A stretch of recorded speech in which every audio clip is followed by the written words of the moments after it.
The New York Jets, a group that lacks fire and passion, but not the case here. With myself and Dylan Terraman, I'm Glenn Naughton with Jet Nation Radio, jetnation.com. Be sure to log into jetnation.com where you can register and become a part of what is the most active Jets message board on the web. Going to cover a variety of topics tonight. What we're going to start with, once we have Dylan introduce himself, see how he's doing, is the talk from Davante Adams and Aaron Rodgers. Davante in the building for 10 minutes, and he's looking around like, doesn't anybody care? The Jets get blown out in Pittsburgh. Aaron Rodgers comes out after the game and says, I'm not so sure anybody cares. So, do the Jets care, Dylan?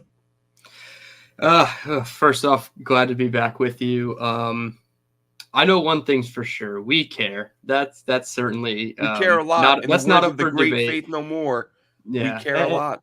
And we're missing 1/3 of our fire who, let's be honest, brings some of the most fire that we've had, especially during these moments when the team is underperforming. So shout out, Chris. Hope you're feeling better. We'll get you back next week. But, the team has to care to some degree. Now, how quickly do they go from I'm up for this game to I don't really care anymore? That's up for debate. And I think last Sunday showed that it can happen within a 30-minute span of football, because I've never seen a team that had a 15-6 lead care so little that they had a 9-point lead going into, obviously it didn't end up going into half with that same score, but they were on the verge of that. And you can't be one play away from crumbling. So I think that's probably the most upsetting part to me, is that they were just one bad play, and it's a bad play away from crumbling, but to have a 2-score lead almost going into the locker room and then to just not score again, that's super upsetting, super frustrating, considering what you thought this team was going to be. So now 2-5, you're in a hole, and I don't know, it's Wednesday, it's Thursday. I don't even know what day it is. We'll convince ourselves that we'll beat the Patriots, I'm sure. I'm not convinced they're beating anybody. They don't deserve that benefit of the doubt at this point. They're flat. They're uninterested. I think the theme, what we kept hearing this week, Damian Woody said it a few times. A lot of people said it, and it seems to be sort of the narrative that the team has allowed to be built around them, which is that it's not a team. It's a bunch of individuals playing for themselves, and the team's not that interested, or not. They're not that interested in playing as a team. Wild Wave, how we doing? But he says, my boy Woody messed up this whole rebuild. Is Woody my boy? I don't know. I've been calling him out quite a bit this week. I think there are things that Woody gets flack for, like the being cheap thing is stupid. Woody's not cheap, but Woody makes a lot of bad mistakes. Mm-hmm. And Woody has interjected himself here. I don't know if Joe Douglas is really a guy with any authority right now. We know from Rich Cimini's reporting that Woody, not only did he not sit down with Douglas to talk to him about, to get his 2 cents on whether or not they should fire Saleh, he, according to Cimini, walked past Douglas's office on his way to fire Saleh and was like, hey, I'm going to fire Saleh. And that was it. That was the conversation. And then within, a day or two of that, we get the Adams trade done. And then within a day or two of that, we get Haason Reddick done. It certainly, listen, I'm big on not pretending to have sources in the building. I know a lot of folks do that. It helps with the clicks and the follows and all that. I don't do that. I don't pretend to know what's going on in there. But that sure as hell feels a lot like Woody said, Joe, you go ahead and you take a mini vacation right now. I'm taking over my team, which I've said in the past. If I owned the team, I wouldn't have a damn GM. I would openly meddle. I'd be Jerry Jones. I wouldn't care. Yeah. But that's because that's me. I'm a fan. But I would expect any owner to meddle, not to the degree where they're making all of the moves, but it certainly does feel like the last 3 big ones came from the owner. I was just going to say, if you look at the 3 biggest players on this roster in terms of how they got here, it smells like Woody. Obviously Rodgers, Woody was a big, catalyst in that. Obviously he was part of him, Jaime, and was maybe Christopher went out to California. I know Joe Douglas and Saleh did too, but they sent a lot of guys out there, and Woody was definitely going to be part of that. He's obviously Only part one of. person bought honey from the queen, Dylan. Did you I read don't. that? Have you read the book yet? I don't understand that reference now. I could tell. Yeah, that was as you would expect, the Jets would bring a gift, and Woody was the ambassador in London. The gift that he brought Aaron Rodgers when the Jets flew out to see him was a jar of honey that came from the Queen's garden. It was made Great. from the flowers in Good. the Good. Queen's garden. I'm sure Rodgers ate that up. Not to be a pun, but like I'm sure That was Rodgers like did that's a love. pretty strong pun there, Dylan. I didn't know Yeah, what you yeah. were I'm going sure for. Rodgers did love that. But yes, obviously Woody then has his hands in the Davante Adams stuff. You see him talking at the owners' meeting, like, "Oh yeah, look at that! Look what I just did! Isn't that cool? Aren't we smart? Thinking is overrated." I think it is overrated for you, Woody, because then his next move was to pay the guy, Haason Reddick, who's been holding out, and not necessarily pay him, but come to an agreement. And I feel like Joe Douglas really wasn't part of that one either. So the three highest marquee players that have come into the team most recently smells like Woody. And like for Joe, I mean, you're in your last year of your deal.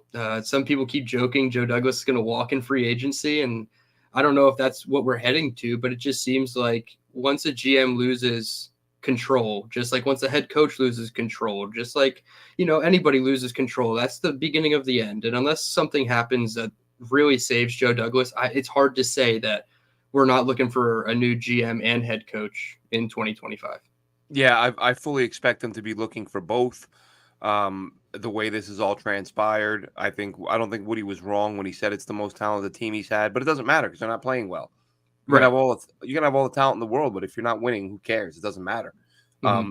But that's where I've said all along. That's something like I've been saying for a couple of years now. Before last season started, and then I repeated it this year. Like the GM gets the players and the coach gets the players ready.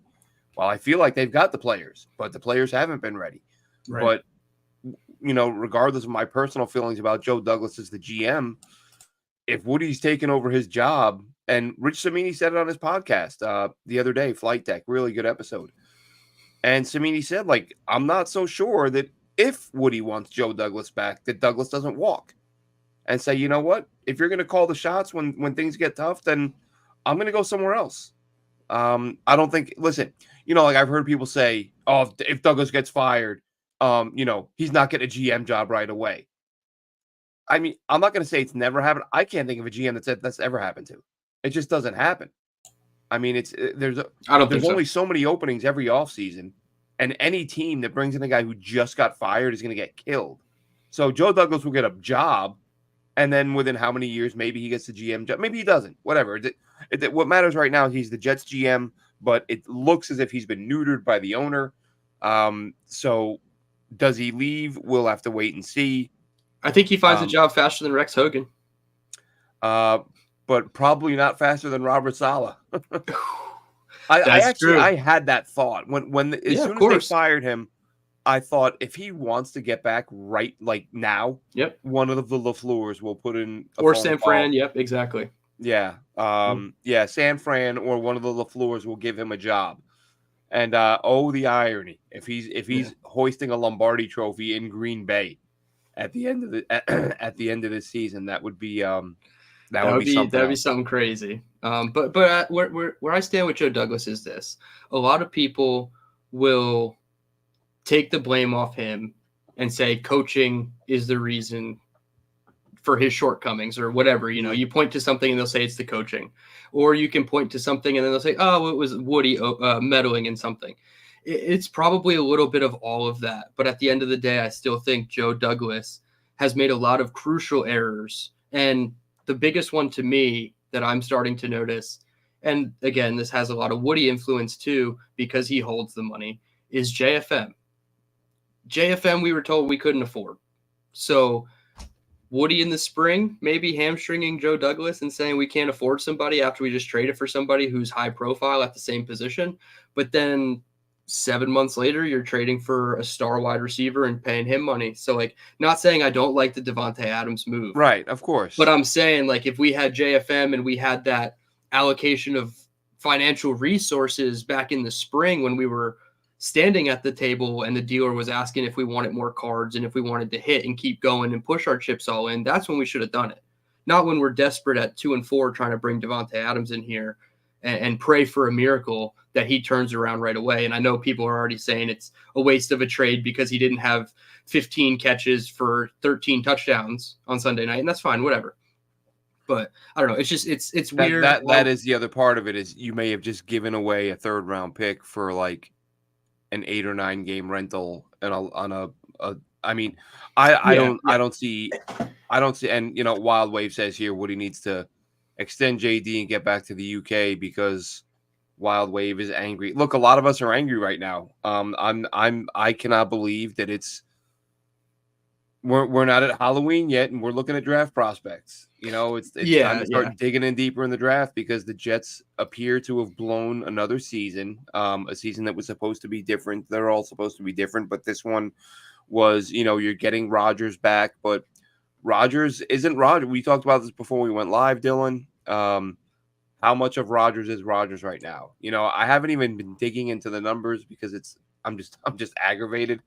But I think it was also on. I'm just gonna plagiarize and steal from Rich Cimini this whole podcast. Apparently, I think it was Cimini, and I could be wrong, but I'm fairly sure it was.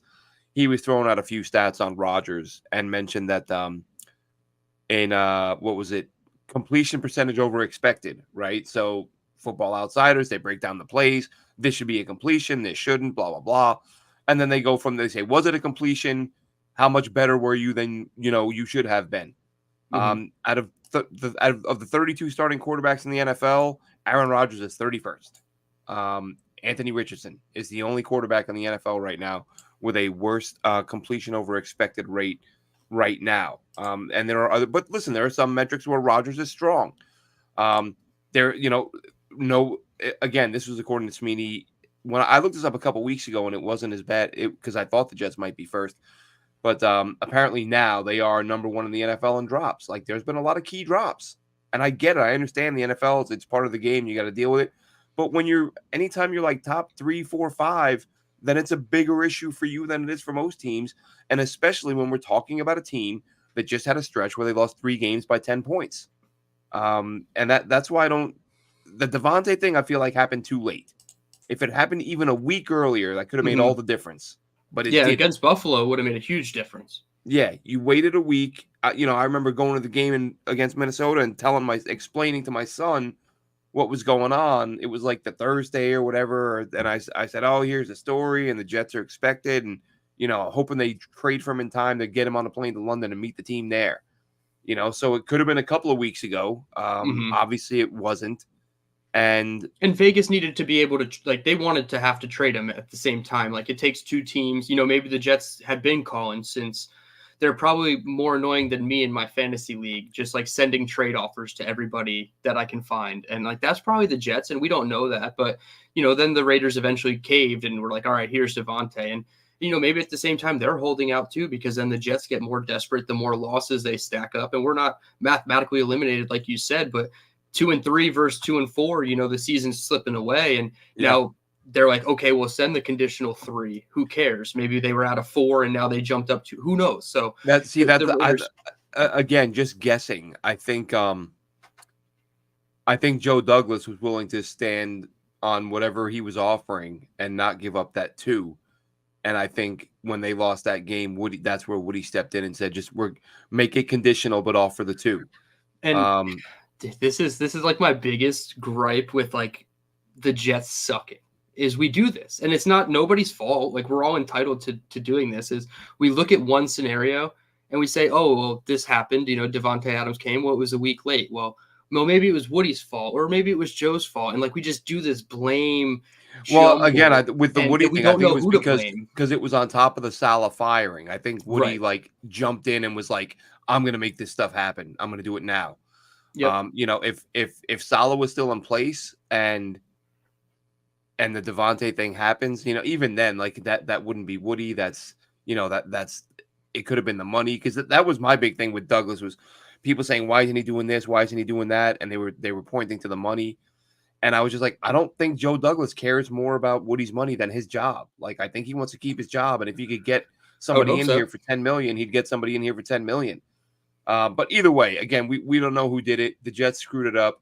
Rob in the chat says, good evening, enjoy the chats. I think most everyone has their displeasure with Belichick for many reasons. Let's bring that in. But his comment about why the Jets are...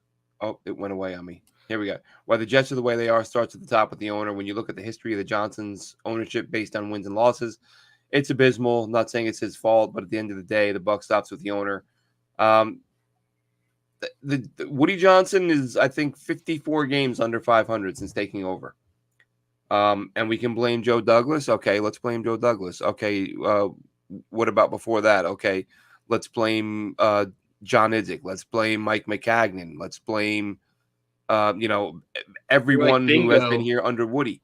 It's like bingo. You roll the thing and all the balls jumble around, and whatever one falls out, you can find a way to blame whatever ball falls out. Like that's just where we're at as a team. It's not Woody's fault all the time, but if Woody hired the right guys, maybe he doesn't meddle. You know what I'm saying? I wasn't around for the Parcells eras, but that's when everybody's talking about that team was so good and that he had a culture and Woody wasn't meddling and they were decent for about 15 years. To be fair, I think that was because Parcells built the culture right before Woody bought the team. And again, I'm not saying it was one thing or another. It's funny how you keep going in circles. And if Woody meddles, and we'll never he's not selling the team. Like we can't. And that's what I say to people when people say sell the team. My answer to sell the team is always, would you? Ask any fan that says Woody should sell. Would you sell? Yeah, a couple $1 billion. No, you would just keep trying to fix it. Yep. And that's what he's going to keep doing. And history tells us he'll keep failing.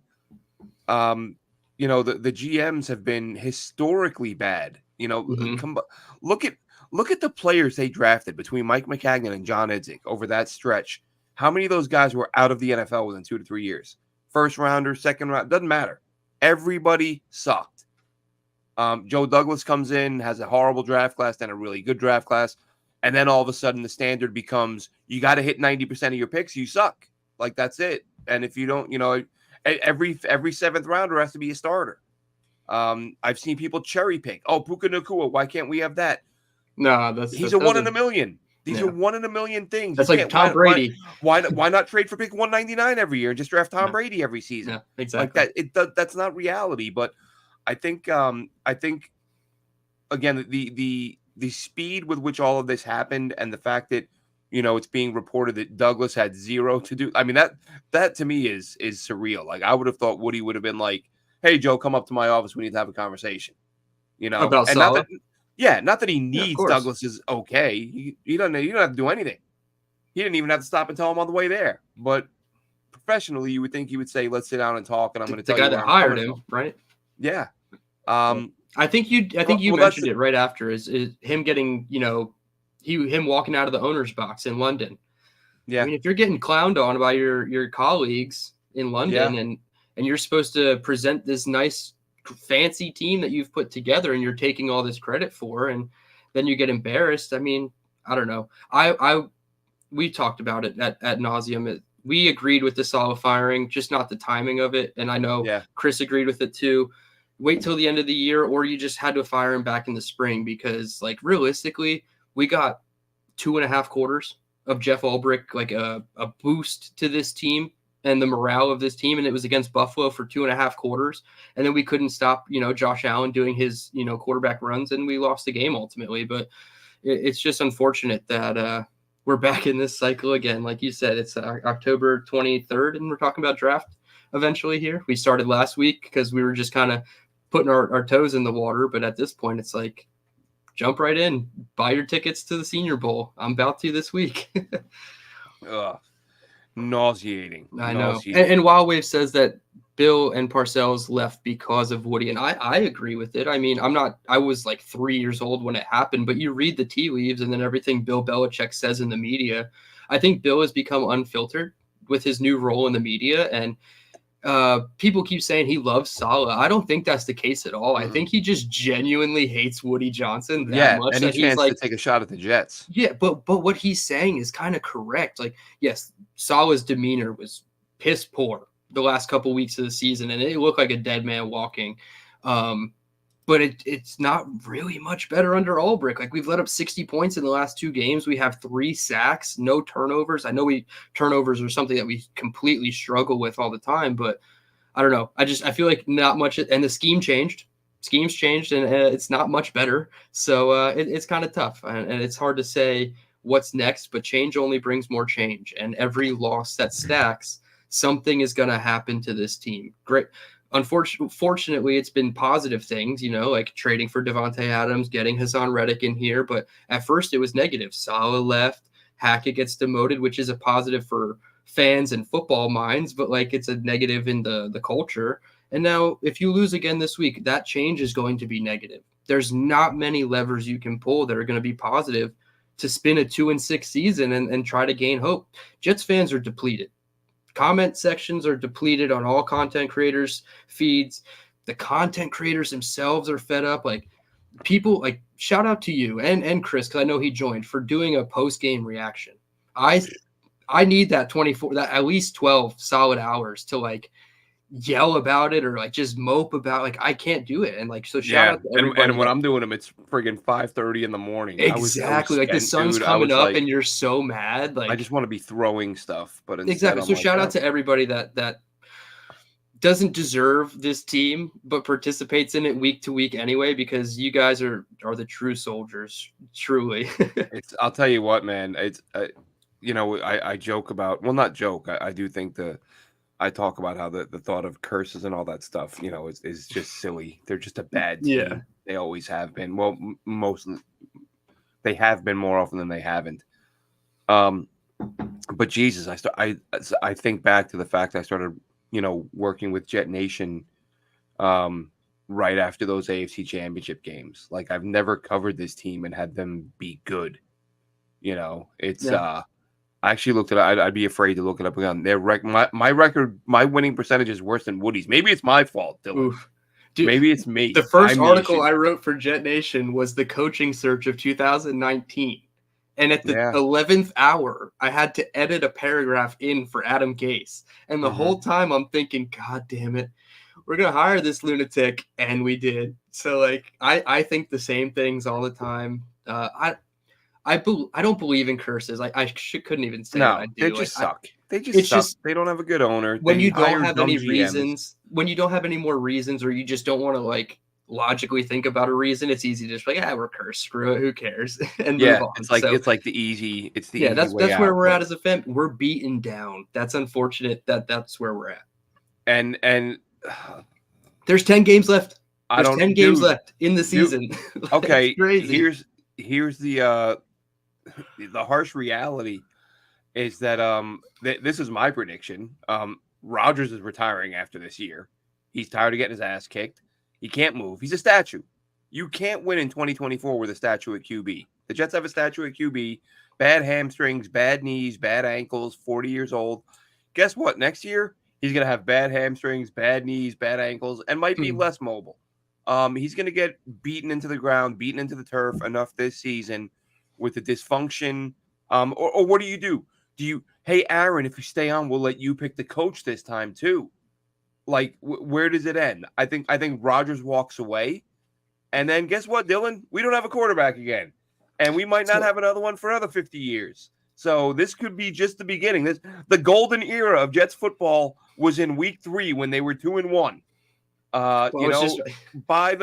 Go online and download the documentary, the 30 for 30, when the Jets were 2-1, when Gangrene was only going to have to worry about dealing with success.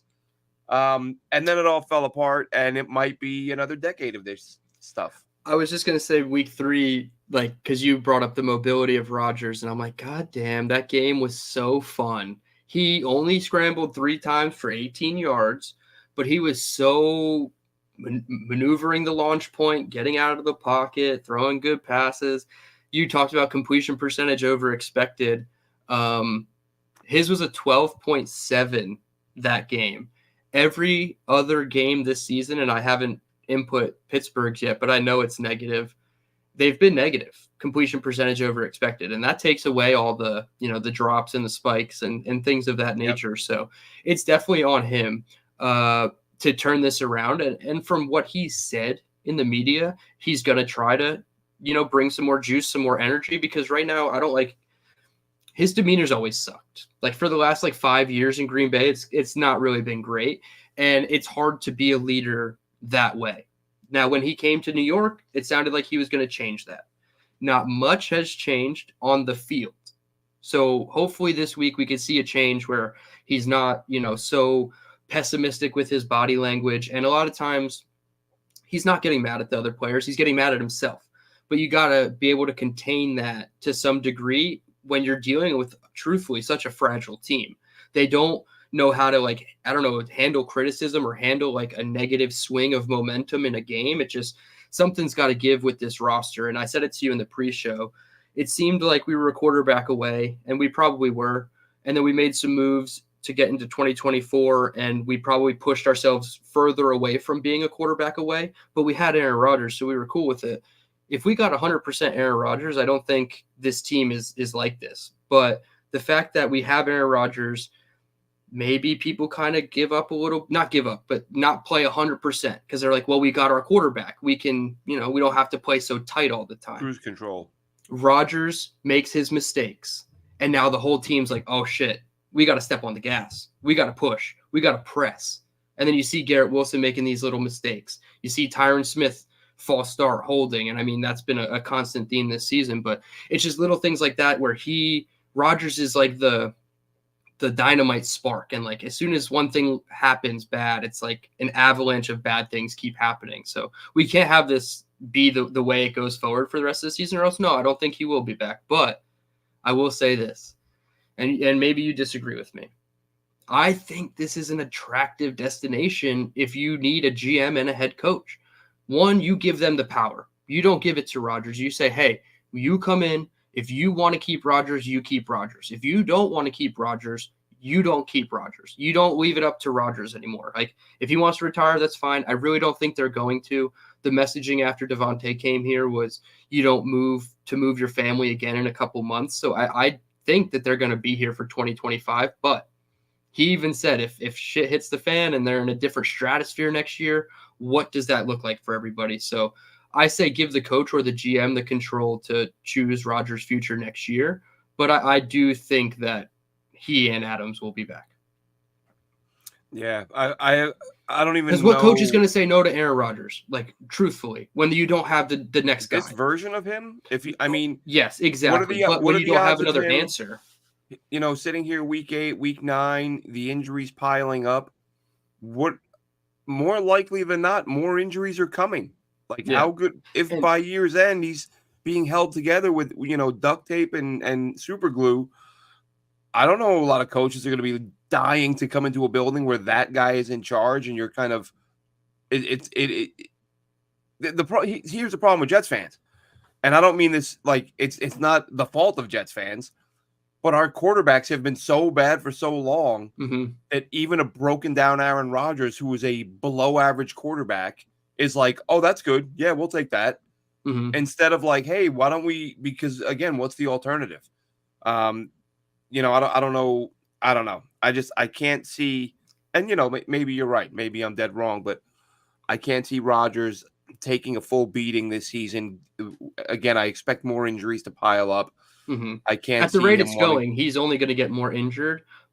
That being said, when he is healthy, it seemed like he was making the right choices.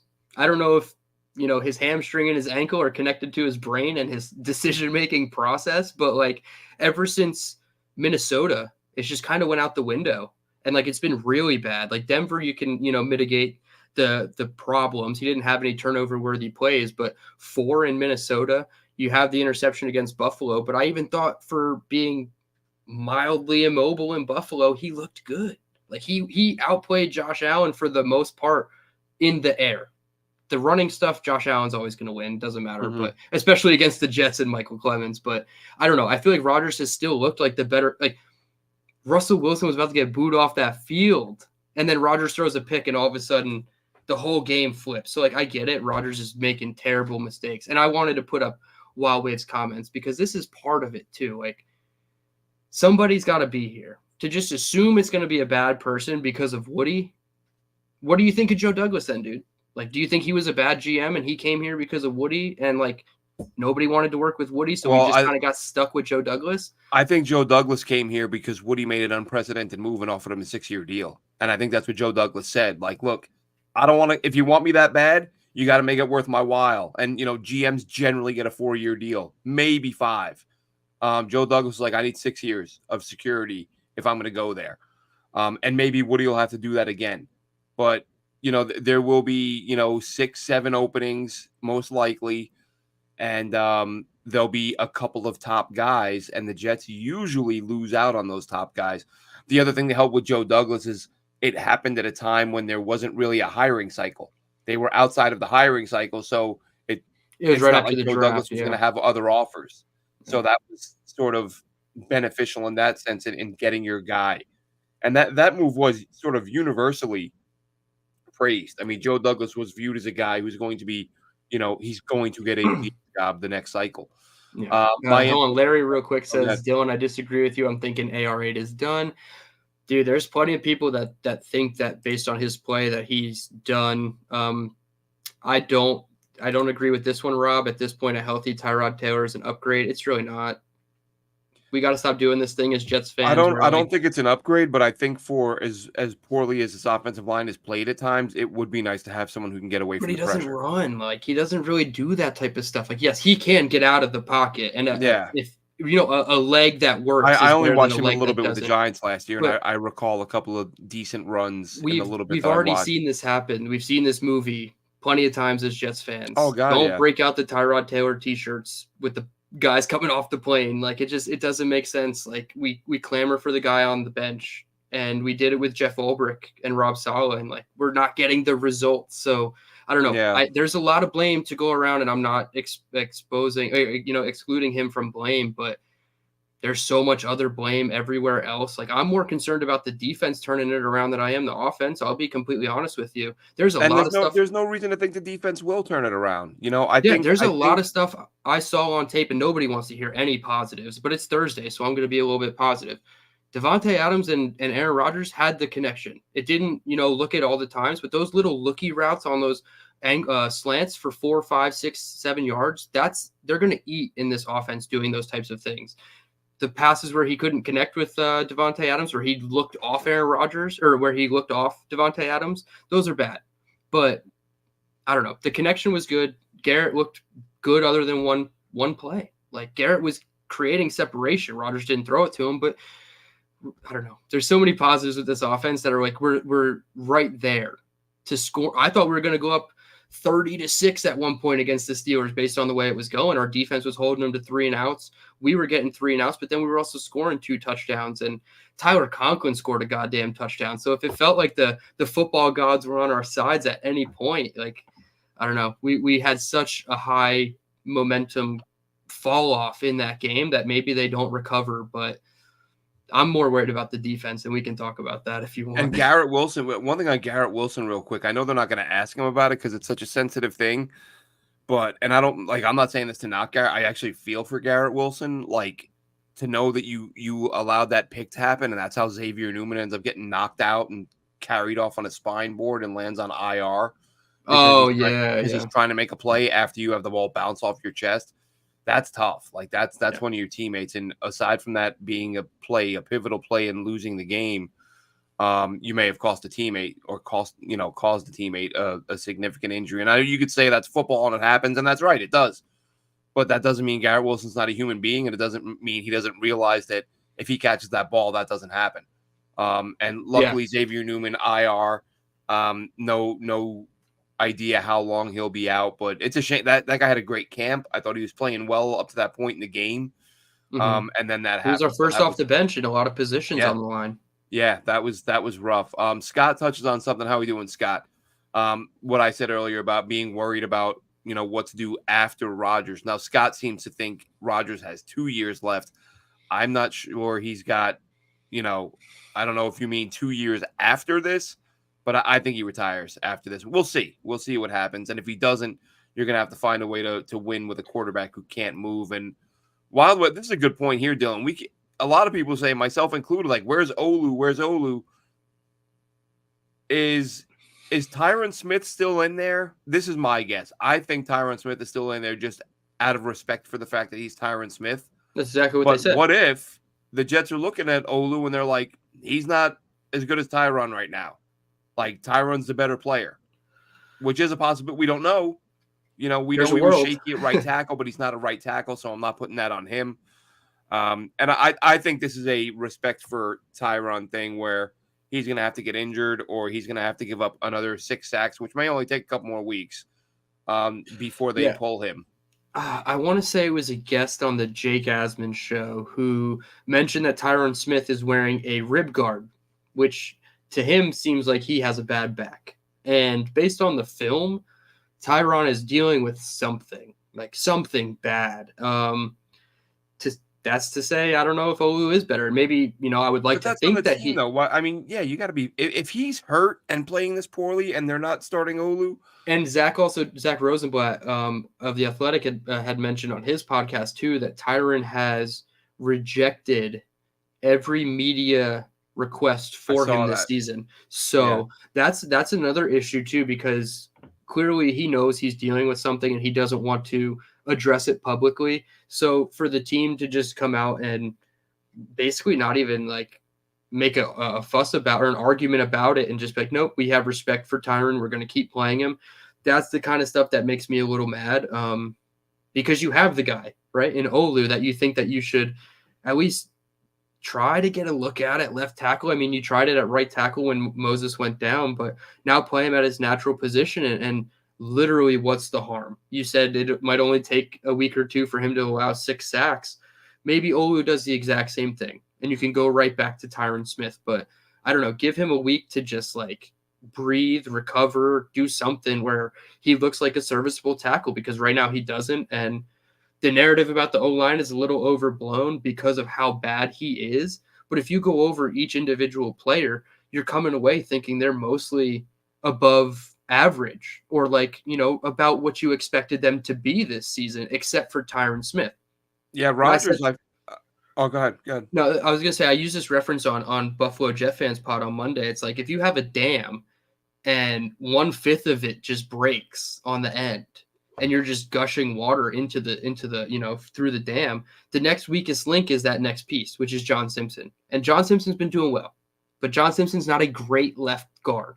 So to have him on shaky ground now that Tyron Smith is a liability, you're now compromising so much, and eventually the dam's just going to give way, and everybody's going to have leaks at this point. So I don't know. I like most of the offensive line as it's put together, but just try Olu. And I like what they did against the Steelers, putting Conklin up against Moses with TJ Watt, but at this point you got to do it on the other side with Tyron Smith. That's one thing I wanted to touch on, and I didn't want to forget about since the game sucked, and it's not fun to go over it again. But let's give Morgan Moses some props, man. Yeah. He had a hell of a game. Yep. I mean, I don't think anybody went into that game. I think I said TJ Watt would have 3 sacks, and Morgan Moses erased him. He was invisible. It was when he went against Moses. So credit to him, older guy, still playing at a high level. Really nice job. Credit to Todd Downing, because every single play he put 4 hands on him. He even motioned from a bunch. He motioned Conklin in tight to the line of scrimmage specifically to put hands on Watt. So shout out to Downing too, because not only did they execute and do it right with Moses and Conklin, but he put them in that position. And again, these are the little positives that I want to see more of from the offense. And I feel like we could do things, but nobody wants to hear it. Lazard at tight end, that's another good thing that I liked. I saw they had him, tight to the formation, and it wasn't Ruckert. It was him. So I like those things better. We got away from the motion, though. There was no motion. Yeah. And that's the upsetting part, because that's what worked against Buffalo. And I don't think that this is we're game planning against the opponent to not use motion type of thing. This is another Rodgers criticism that I'll certainly, think about is with Davante Adams in the fold, is his picture so clear now that he doesn't need motion again. And that would upset me, because you're going back to the static offense. No, you need Davante and the motion offense to work in congruency with each other to have the best efficiency. So I hope they get back to it against New England. I don't remember how much they ran motion against New England. I can find it real quick, but it felt like they were getting back to those things when they play successful football. It's so weird to me, the motion thing. It's literally like, as people refer to it, it's giving you some of the answers to the test. Like, why would you not? I mean, Easy buttons, like Chris calls them. I could be wrong, but they must use. There can't be another team that uses less motion than they do. There can't be. I don't watch like every game every week, obviously, but like I watch enough football to see an offense in 2024 and what it's supposed to look like, and I see a lot of motion, constant motion. Yep. Even with maybe the Cowboys, but you know why? Mike McCarthy. Yeah, that the Cowboys, man. Our coach of next year, Mike McCarthy. No, I'm just kidding. I'm just kidding. What's that? Oh my God, man. Yeah. Hey, Could you Aaron, imagine? guess what? Yeah. It's no, let's not do that. Let's not do that. yeah. Let's not get into that. Let's get into the newest New York Jet out on the practice field today, Haason Reddick, the mercenary. Listen, this guy.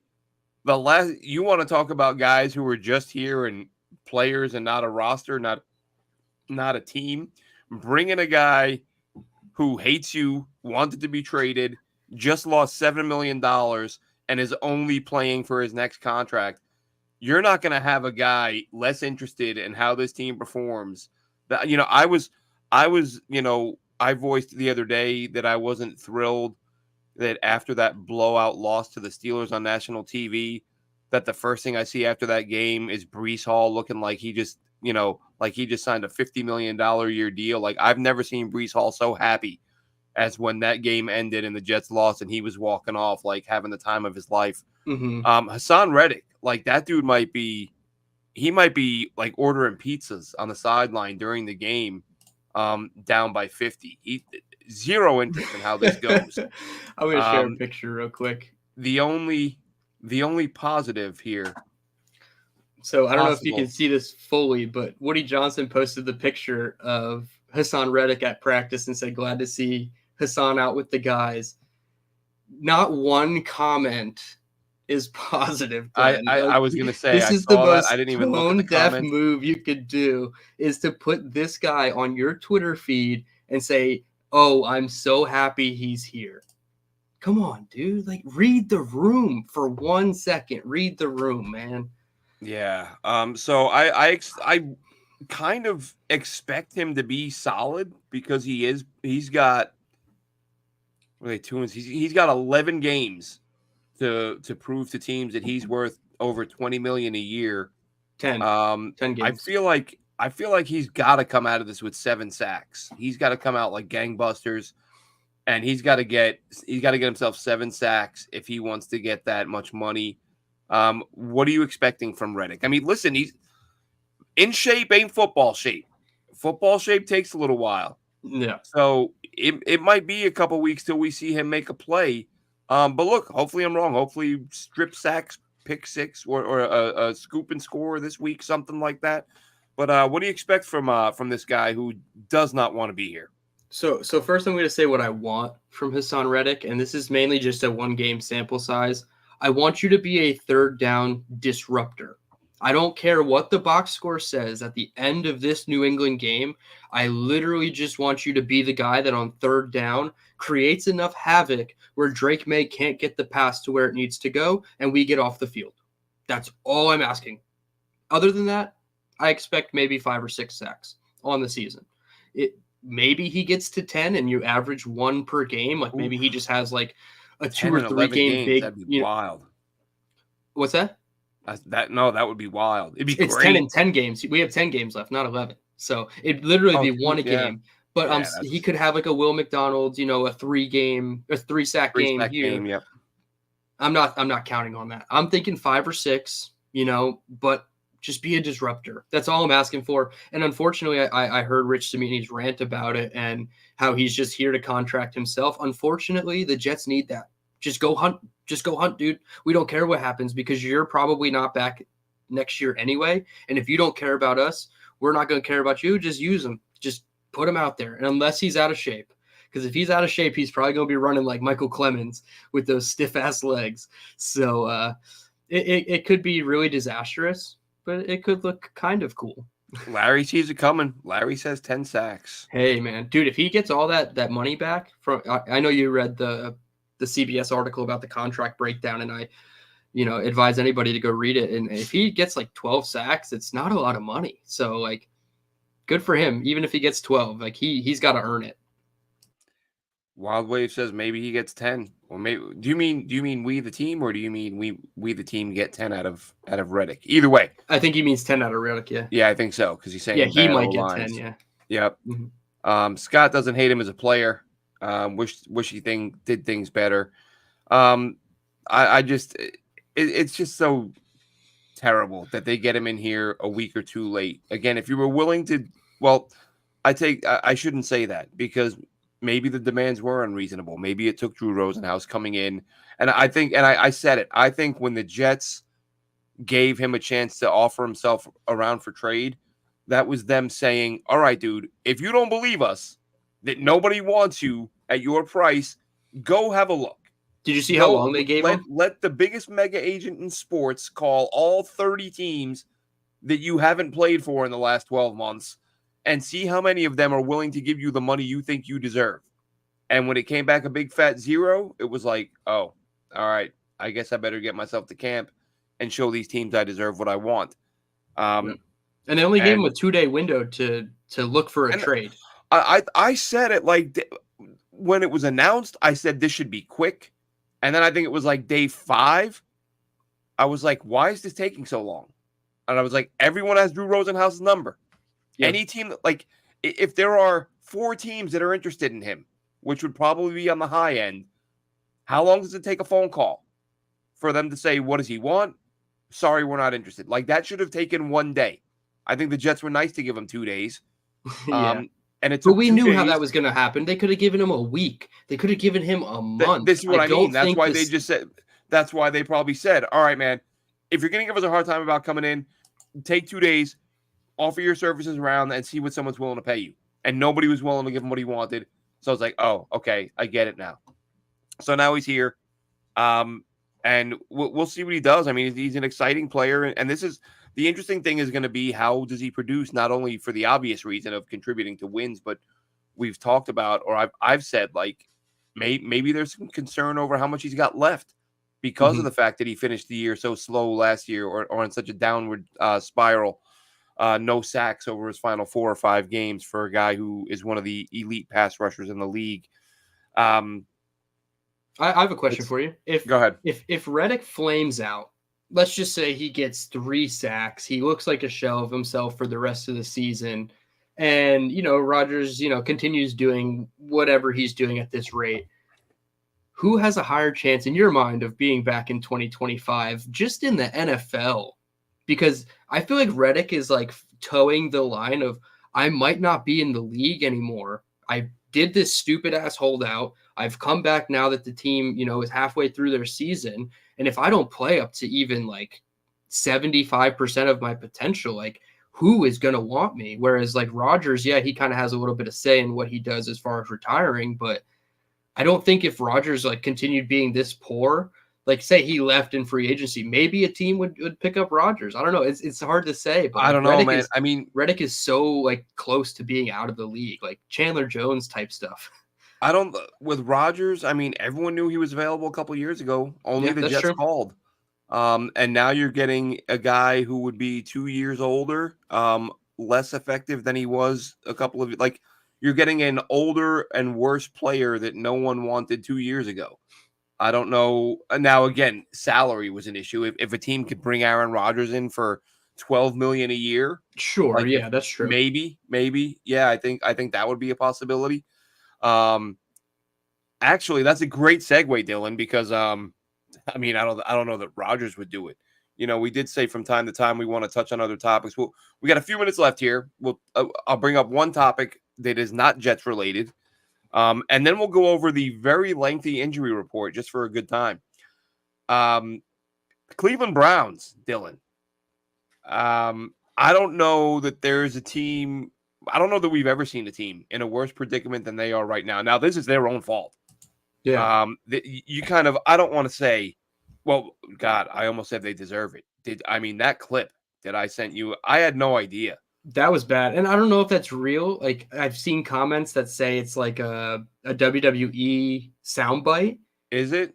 I don't Maybe know. maybe it is. And but the fact that we don't know tells you what you need to know. And listen, the reason I assumed it was true, and maybe it's, and maybe it wasn't because I haven't seen any follow-up to it. So maybe it wasn't. But before seeing that, I saw the Jameis Winston speech in the locker room. Yeah. Where he was like near tears talking about how disappointed he was in the fans.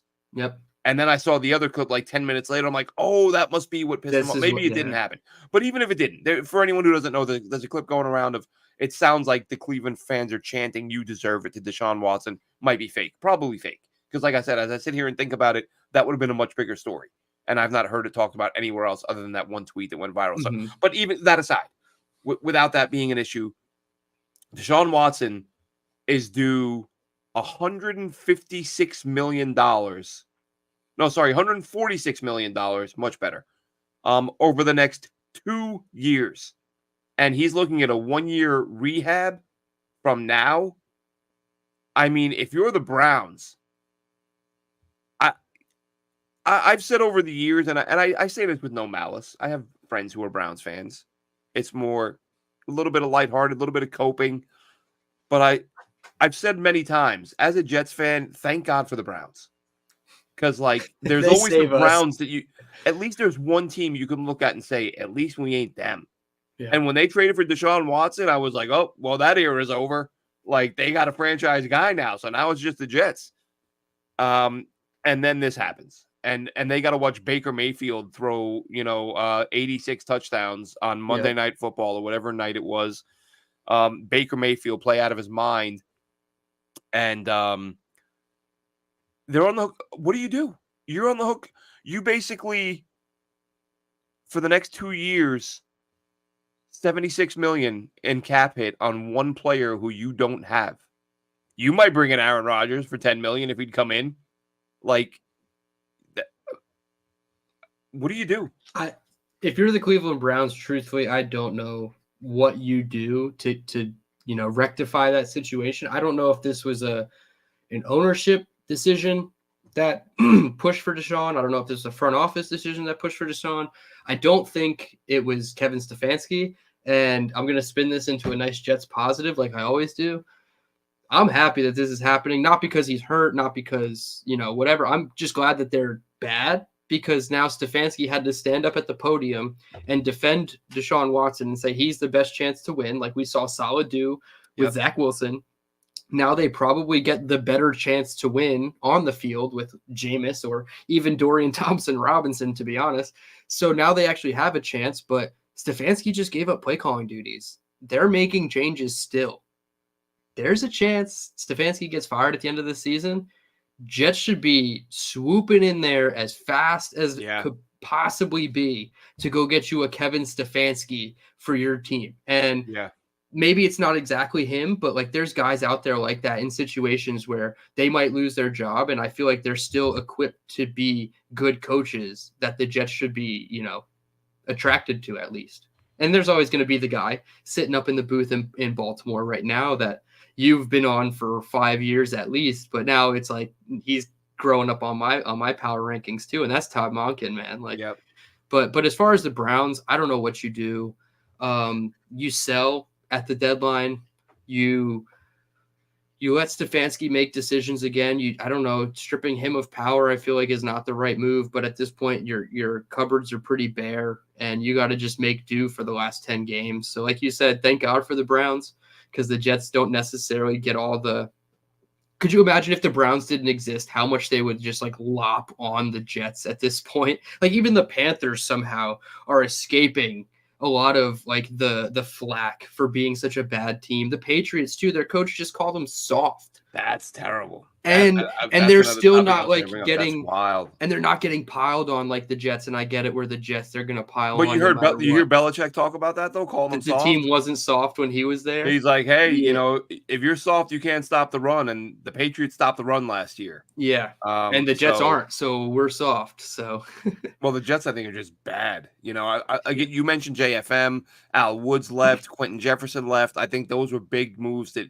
sort of went under the radar. Wild Wave says no Aaron Glenn. It's got to be an offensive guy. I love Aaron Glenn. So He's one of yeah. my favorite Jets. If gun to my head, if I had to take a defensive guy, it'd be Aaron Glenn, 100%. But I think it's got to be offense. But Dylan, before we log off, Jets injury report is it might be longer than the actual roster. I didn't know there were this many guys on the team. Let's run through this real quick, and then you can share your thoughts on it. Mm-hmm. This is from today. Safety Tony Adams hamstring did not practice. Ashton Davis safety concussion did not practice. Lecky Fotu enormous disappointment. That's not the injury. The injury is a knee. Did not practice. Alan Lazard chest did not practice. Elijah Vera Tucker ankle injured again. Did not practice. Michael Carter II back full participation. Will McDonald shoulder full participation. And then Morgan Moses with a knee limited. Aaron Rodgers knee and hamstring limited. I think that should read knees, ankles, and hamstring. But either way, And his left hand. Maybe yeah, he didn't left receive hand. treatment on it, but he did during the game, and that was a bloody mess. Yes, it was. Tyron Smith rest day, but was limited. Quincy Williams neck limited. Sorry, limited yesterday. Full practice today. Tyler Conklin hip full practice. DJ Reed groin full. Chaz Surratt heel. Thank God for DJ Reed. Yeah, Chaz Surratt heel full, and Kenny Yeboah, the tight end who has been out all year, was full. I'll tell you what, though, Green Bean is smiling from ear to ear. Well, listen, I'm Kenny excited Yeboah too because back. everybody told me that you don't need Brock Bowers because you have Kenny Yeboah. So now that we're getting Brock Bowers, well, I mean, he's better than Bowers. That's why you didn't need. We're getting Bowers back into the fold. Yeah, I'm expecting huge things from Kenny Yeboah. Oh my goodness. Bowers right now the number one tight end in the NFL, but Kenny Yeboah was a better player than him. So I can't imagine what he's going to do. Unleash him in this offense, and we're in for a big day against the Patriots. Let's do some picks. Any thoughts on the injury report, and then we'll do picks, and then we'll roll. My dogs are gonna bark. I know it. The injury report very lengthy. I'm worried about AVT the most. I'm not worried about Rodgers. I'm glad to see DJ Reed and Michael Carter back up potentially. These dogs aren't shutting up. Yeah, it's a lengthy list, and we're seeing what we didn't want to see, especially from the defensive side of the ball. The injury luck regressing back to what it is. We've had 2 years of perfect health, and now, unfortunately, we just don't anymore. Some might say the team played a little bit, stayed a little bit healthier for Zach Wilson than Aaron Rodgers. But yeah, I'm nervous about AVT really bad because Xavier Newman's obviously out. So now you're looking at Jake Hansen, maybe Wes Schweitzer. Like, I don't feel confident about that. And then you got the problems with Tyron over there. You're looking like 40% of your line is pretty banged up or hurt or like just not playing good at all. So I'm a little nervous. You obviously got to worry about Rodgers. But other than that, I mean, I'm glad the defense is starting to get a little bit healthier. Yeah, that's so many guys out. Hansen, he's one of those guys, and we said in the offseason that I think Newman, Hansen, those guys who got so many reps last year, like it was beneficial. I thought Hansen improved as the year went on. I kind of thought he would top Newman on the depth chart, going into camp, but then we were hearing Newman's name so much. I'm like, oh, I think he's going to be the next guy up, which he is, but I don't know. I'm not as nervous about Hansen as I was last year when he was a complete unknown, not a lot of NFL reps. So now he's, he'll get the start. I'm assuming if do you just play Mitchell at right guard? What's that? Do you play Mitchell at right guard? Do you trust that? We've talked about that over a couple of years now, and I don't see. I'm drawing a blank. Have they played him at guard yet? I feel they like did last year. They did last year, and it didn't work very well at all. But then they kept saying that he was rotating in at guard and tackle in the training camp periods. So I'm not exactly sure. I mean, he hasn't been dressing, so Yeah, clearly they I don't just think knew. highly of him. I couldn't because they used so many guys last year. In my mind, I'm like, has he played guard or am I thinking he has? Because we've asked that question several times. Yeah. I think the fact that he's been inactive and the fact that he's listed as a tackle tells me it'll be Haason. Yeah. If it was Mitchell, I wouldn't hate that. I've kind of thought he'd probably be better as a guard than he is as a tackle. So we'll see what happens there. But prediction for the Pats game this week, Dylan, what do you got? All right. So the past couple weeks, I've kind of been copping out and just saying it's going to be a one possession game. Whoever gets the ball last. Last week, I said it was going to be 23-18, and the Steelers had a chance to take the lead at the end of the game, which is actually really funny because if you think about it, when the Jets had their field goal blocked, it was to go down 23-18, so it would have just been the inverse of what I predicted at that time. Right. But I don't know, man. I'm at the point where I can't put a score on anything anymore, so I'm just going to pick a literal winner, and that's it. And I'm just going to pick the Jets. I don't know. I don't feel good about it. I think the Patriots could beat us. If I'm the Patriots, I'm licking my chops to play this team just as much as we are. What's that? Drake May looking legit. Hey man, we said it. We didn't want to see Drake May in the division, and that's unfortunately what happened. Granted, I didn't want to see Jaden Daniels playing the way he's playing in New England either. But like I said, if we're licking our chops to play the Patriots, and I know some fans are like, well, we've already beat them, we can kick their ass again. I hate that mentality because that's when, of course, we're fans, they're players, they got to do the mentality stuff. But that's how we set ourselves up for disappointment. And then we come back on the pod or in the comment section and we're freaking out because we thought this was going to be a shoe-in. It's not a shoe-in. The Jets, I don't even know if they're favorites. I doubt it because they're away. Nobody deserves to be a favorite in this game. It should just be a 0-point spread and see what happens. But the Jets, you would like to think, can get up for this game, get off the mat. It's a 1:00 Sunday game. That's probably about the only positive I can think of right now is that at least the game's over by 4:00. And on your side, it's at 9:00, so you can at least get to bed at a normal time. But yeah, man, it's tough to predict at this point. Anything is tough to predict in 2024 with this team. The Jets are a touchdown favorite, Dylan. Jesus, no. Patriots with the points, dude. No way. No way. Yeah, that's upsetting. I actually I can save us some time right here. I'm not picking the Jets again this year. Nope. I'm picking the Pats. Jets are an embarrassment. Can't stop the run. Teams are just going to run it down their throats. And on defense, they are going to blitz the hell out of a Jets quarterback who can't move. And Rodgers will complete the passes, but Rodgers, he's going to take a beating. I think there's going to be rush throws and more interceptions. I think we're going to see some quarterback hits and fumbles, not just this week, every week for the rest of the year. So I'm not picking the Jets. I can't see picking them again this year. I'm going to say Drake May throws a couple touchdowns. Not a ton. I'm going to say 2013 Patriots. Sounds about right. Touchdown going the other way. Yep.